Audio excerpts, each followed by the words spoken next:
Om Swastiastu. Terima kasih banyak untuk teman-teman yang sudah mengklik video ini. Jadi pada kali ini, kami dari mahasiswa Manajemen SDM A 2017, kelompok 7 akan mempresentasikan, men-sharing informasi mengenai sistem informasi manajemen. Tapi sebelum itu, izinkan kami untuk memperkenalkan diri. Saya sendiri adalah Anak Agung Aang Waskita Gumelar. Setelah itu ada Kadek Yuda Kertaatnya, ada Gede Bayu Pramanajaya, dan juga ada Kadek Angga Semayamurti. Jadi apa sih sistem informasi manajemen?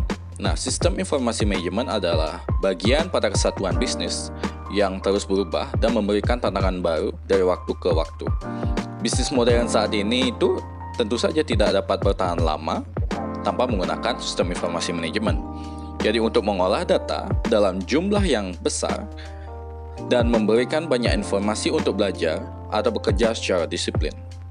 Nah, kita akan masuk ke sistem pengolahan transaksi. Jadi apa sih sistem pengolahan transaksi atau Transaction Processing System atau yang disingkat dengan TPS?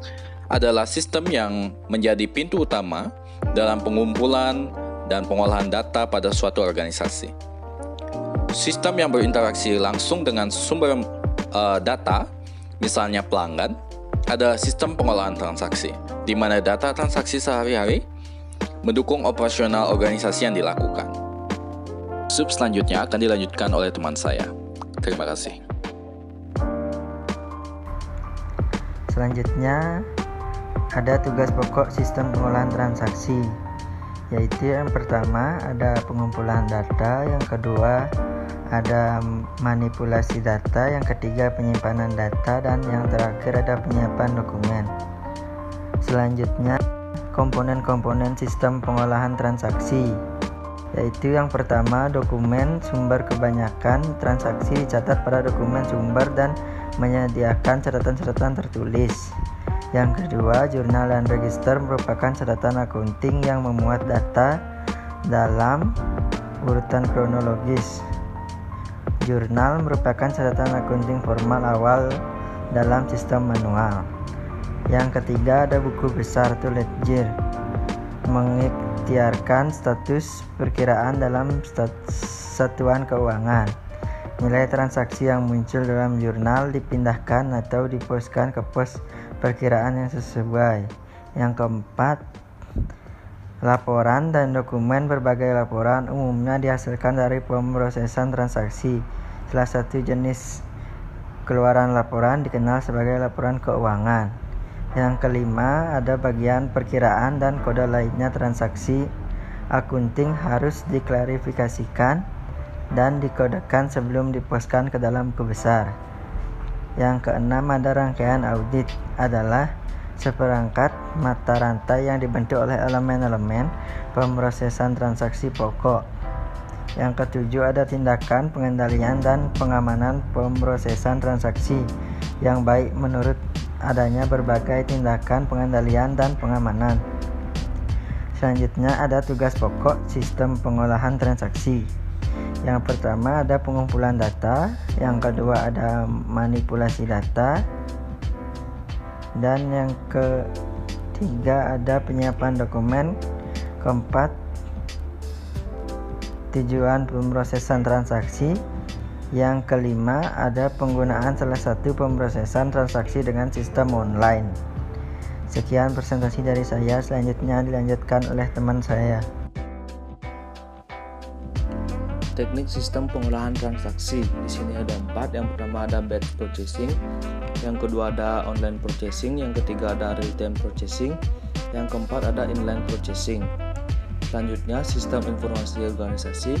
Sistem informasi ialah kombinasi dari teknologi informasi dan aktivitas orang yang menggunakan teknologi tersebut untuk tujuan mendukung operasi dan manajemen. Dalam arti yang luas, ialah sistem informasi yang sering digunakan untuk merujuk kepada interaksi orang, proses algoritmik, data, dan teknologi.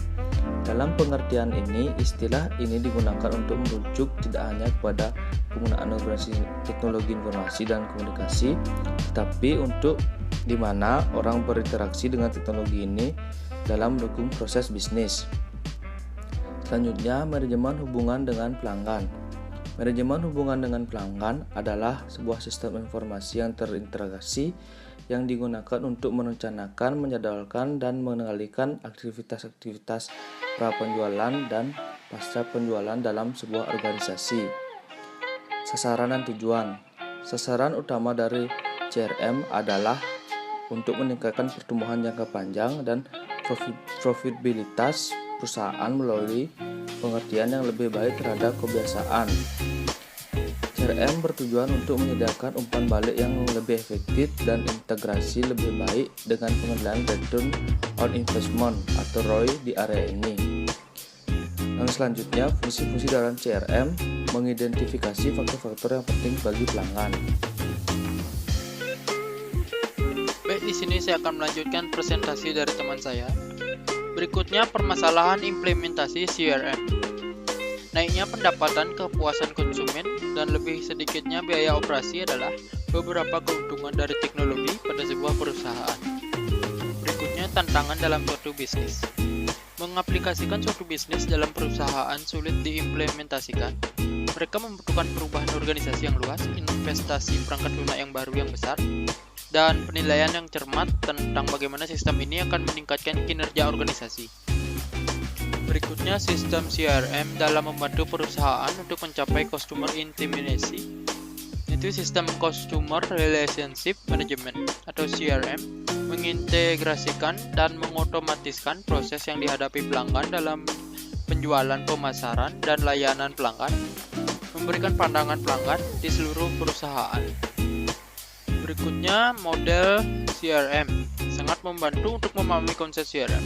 Ada sejumlah model CRM yang dikembangkan untuk mengelola customer relationship, identify, differentiate, interact, and consume. Berikutnya ada CRM Value Chain. Model ini dikembangkan oleh Francis Batchel. Model CRM Value Chain terdiri dari 5 tahap utama, yaitu Customer Portfolio Analysis, Customer Intimacy, Network Development, Value Proposition Development, dan Managing the Customer Life Cycle. Dan didukung oleh 4 kondisi leadership and culture, data dan IT, people and processes. Berikutnya ada QCI model, the Customer Management Framework. QCI atau Quantify Competitive Index Model dikembangkan oleh perusahaan konsultan The Customer Framework Inc. Model ini terdiri dari 8 elemen utama, yaitu Analysis and Planning, Proposition, Information and Technology, People and Organization, Process Management, Customer Management Activity, Measuring the Effect and Customer Experience.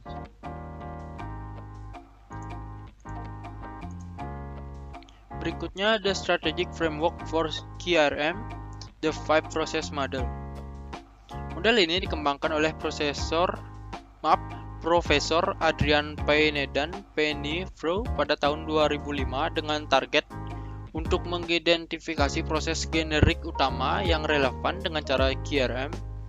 Model ini dikembangkan setelah melakukan workshop dengan 34 orang praktisi CRM berpengalaman, interview dengan 20 perwakilan dari perusahaan-perusahaan pengguna CRM, dan 6 orang eksekutif dari perusahaan vendor teknologi CRM.